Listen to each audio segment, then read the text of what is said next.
Hello friends, வணக்கம். நான் சுகன்யா சதீஷ். இன்றைக்கி நம்ம ஃப்ளேவர்ஸ் ஆஃப் சாஷூஸில் என்ன ஸ்பெஷல் அப்படின்னு பார்த்தீங்கன்னா பாலக் மஷ்ரூம். இந்த வீடியோக்குள்ளே போகிறதுக்கு முன்னாடி என் சேனலை சப்ஸ்கிரைப் பண்ணலன்னா சப்ஸ்கிரைப் பண்ணிடுங்க. நம்ம இப்போ மஷ்ரூமில் என்னென்ன சத்துக்கள் இருக்குது அப்படின்னு பார்த்துடலாம். விட்டமின் ஏ இருக்குது, கால்சியம் இருக்குது, விட்டமின் டி இருக்குது, கார்போஹைட்ரேட் இருக்குது, பொட்டாசியம் இருக்குது, சோடியம் இருக்குது. அடுத்து பாலக்கீரையில் உள்ள சத்துக்கள் பார்த்துருவோம். Protein, calcium, iron, magnesium, potassium, vitamin A. Okay, இப்போ பாலக் மஷ்ரூம் செய்யறதுக்கு தேவையான பொருட்கள் என்னென்னு பார்த்துடலாம். மஷ்ரூம் 300 கிராம், ஒரு பிரியாணி இலை, 2 லவங்கம், ஒரு பட்டை, ஒரு ஏலக்காய். பாலக்கீரை எடுத்து நல்லா வாஷ் பண்ணி வச்சுக்கோங்க. ஒரு வெங்காயம், ஒரு தக்காளி, 3 to 4 ஸ்பூன் அளவுக்கு ஃப்ரெஷ் க்ரீம், 10 to 15 அளவுக்கு முந்திரி எடுத்துக்கோங்க. ஒரு ஸ்பூன் சீரகம், ஒரு ஸ்பூன் சோம்பு, ஒரு பச்சை மிளகாய், 1/2 ஸ்பூன் மஞ்சள் தூள், 1 ஸ்பூன் மிளகாய் தூள், தேவையான அளவு கஸ்தூரி மீத்தி, கொத்தமல்லி, தேவையான அளவு எண்ணெய், 4 to 5 ஸ்பூன் அளவுக்கு பட்டர் உருக்கி எடுத்துக்கோங்க. தேவையான அளவு உப்பு. ஓகே, நம்ம இப்போ செய்ய ஆரம்பிச்சிடலாம். ஒரு பாத்திரத்தில் தண்ணி ஊற்றி பாலக்கீரையை வேக வச்சிருங்க. ஓகே, இது வேகட்டும். நம்ம அப்படியே இன்னொரு பேனில் மசாலா செய்ய ஆரம்பிச்சிருவோம். மசாலா செய்கிறதுக்கு கொஞ்சமாக ஃபஸ்ட்டு எண்ணெய் ஊற்றிக்கோங்க. எண்ணெய் காஞ்சதும் ஒரு பிரியாணி இலை, ஒரு பட்டை, 2 லவங்கம்,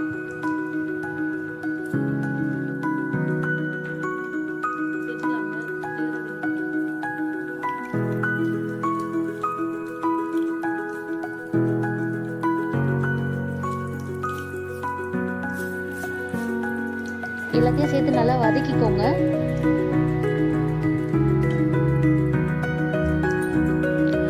வதக்கியாச்சு. நம்ம இப்போ ஒரு ஸ்பூன் சோம்பு போட்டுக்கலாம்,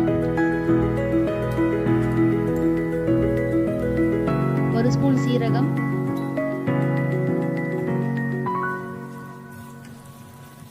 நல்லா வதக்கி விட்டுக்கோங்க.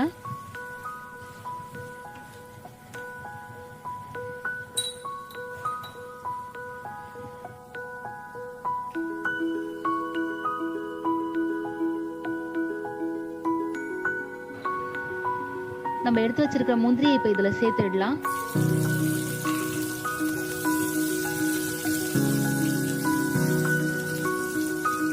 நீங்கள் முந்திரி எவ்வளோ போடுறீங்களோ அந்த அளவுக்கு உங்களுக்கு டேஸ்ட்டாக இருக்கும். இன்கேஸ் உங்ககிட்ட நிறைய முந்திரி இருந்தால் நிறையவே கூட சேர்த்துக்கோங்க. 15 வரைக்கும் நீங்கள் சேர்த்துக்கலாம், நல்லா டேஸ்ட் இருக்கும். அடுத்து இப்போ வெங்காயம் சேர்த்து அதையும் நல்லா வதக்கிக்கோங்க. 25% வதங்கினா போதும். இப்போ பாருங்க, கீரை நல்லா கொதிச்சிட்டு இருக்கு. ஒரு பச்சை மிளகாய் சேர்த்து அதையும் நல்லா வதக்கிக்கோங்க.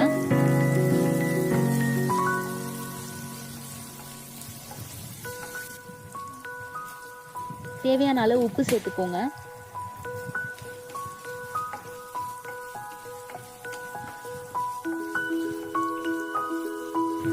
இப்போ நம்ம தக்காளி சேர்த்துக்கலாம் இதோட.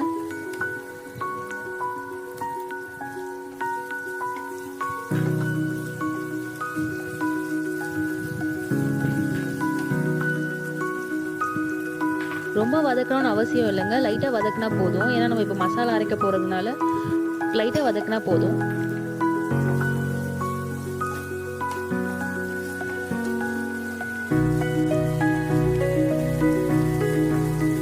இப்போ கீரை நல்லா கொதிச்சு வந்திருக்கு.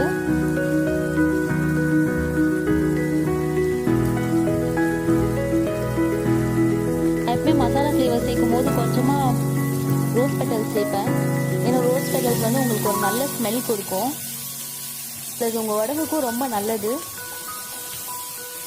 இது ஆப்ஷனல் தான், உங்ககிட்ட இருந்தால் நீங்கள் சேர்த்துக்கோங்க. இது வீட்டிலே காய வச்சு எடுத்து வச்சிருக்கிறது. எல்லாம் வதங்கி வந்துருச்சு. இப்போ நம்ம மிக்ஸி ஜாரில் மாற்றிக்கலாம். இதை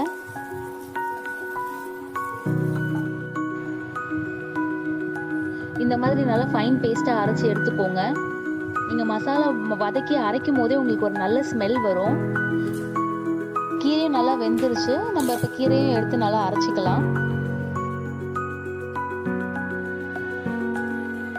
ஒரு பேன்ல கொஞ்சமாக பட்டர் போட்டுக்கோங்க.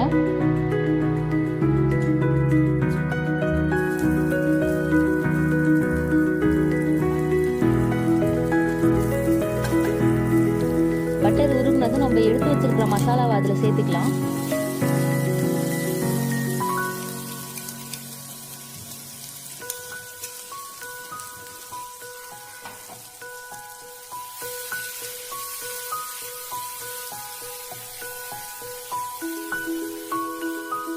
பச்சை வாசனை போகிற அளவுக்கு மசாலாவை நல்லா வதக்கி விட்டுக்கோங்க.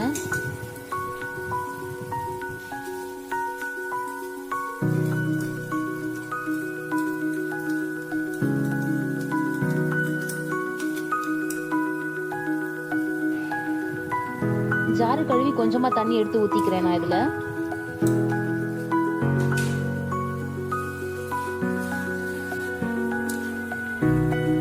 இப்போ பாலக்கீரையை நம்ம ஒரு மிக்ஸி ஜாரில் மாற்றி அரைச்சிடலாம்.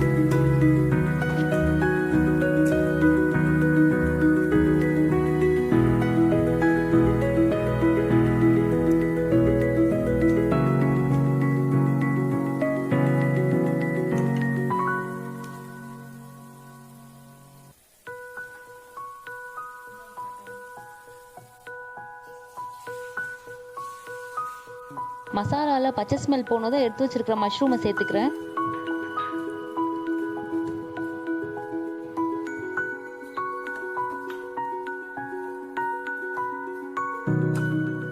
மஷ்ரூமை மசாலாவோட நல்லா மிக்ஸ் பண்ணி விட்டுக்கோங்க.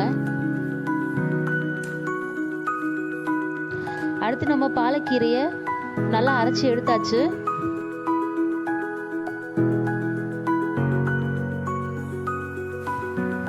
இது பாலக்கீரையை வேக வச்சு எடுத்த தண்ணி. நான் எக்ஸ்ட்ராவா எந்த தண்ணியும் ஊற்றல. பாலக்கீரையை வேக வச்ச தண்ணியை எடுத்து ஊற்றிக்கோங்க.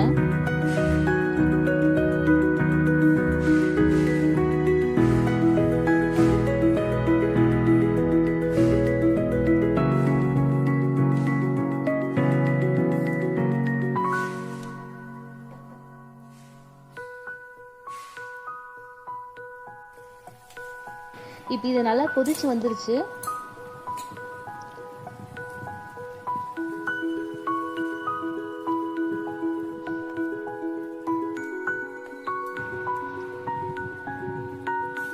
அடுத்து நாம அரைச்சு வச்சிருக்கிற பாலக்கீரையை இதுல சேர்த்துக்கலாம்.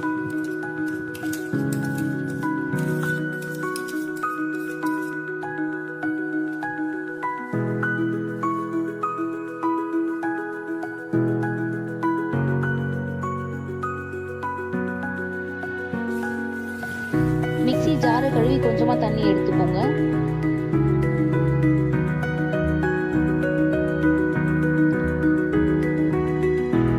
இப்போ இதை நல்லா கலந்து விட்டுடலாம்.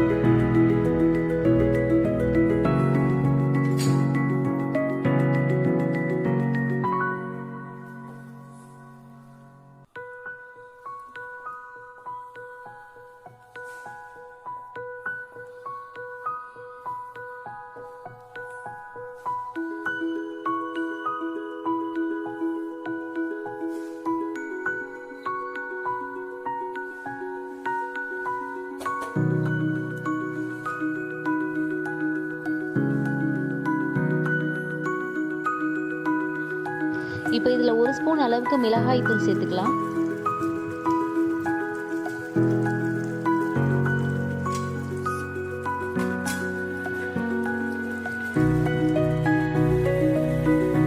அரை ஸ்பூன் மஞ்சள்தூள்,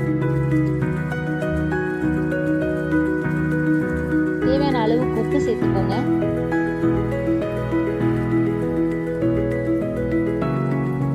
இப்போ இதை நல்லா கலரிட்டு ஒரு 5 to 10 மினிட்ஸ் மூடி வச்சிடலாம்.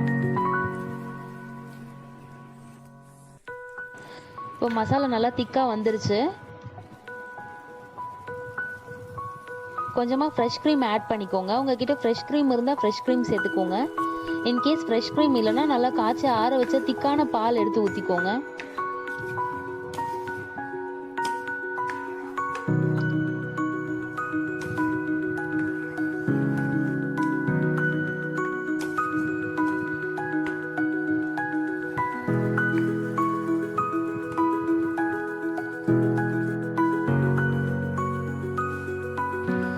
கொஞ்சமாக கொத்தமல்லி தூவிக்கோங்க.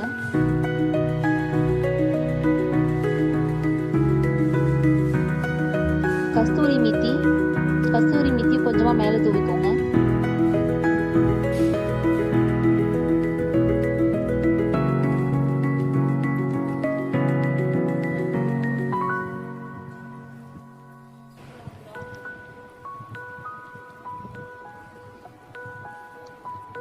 அவ்வளவுதான். இப்போ சுட சுட சூப்பராக பாலக் மஷ்ரூம் செஞ்சாச்சு. கண்டிப்பாக இந்த ரெசிபி உங்கள் வீட்டில் ட்ரை பண்ணி பாருங்கள். ரொம்பவே நல்லா வரும். ஸோ செம்ம டேஸ்ட்டாக இருக்கும். ட்ரை பண்ணி பார்த்துட்டு எப்படி இருக்குன்னு சொல்லுங்கள்.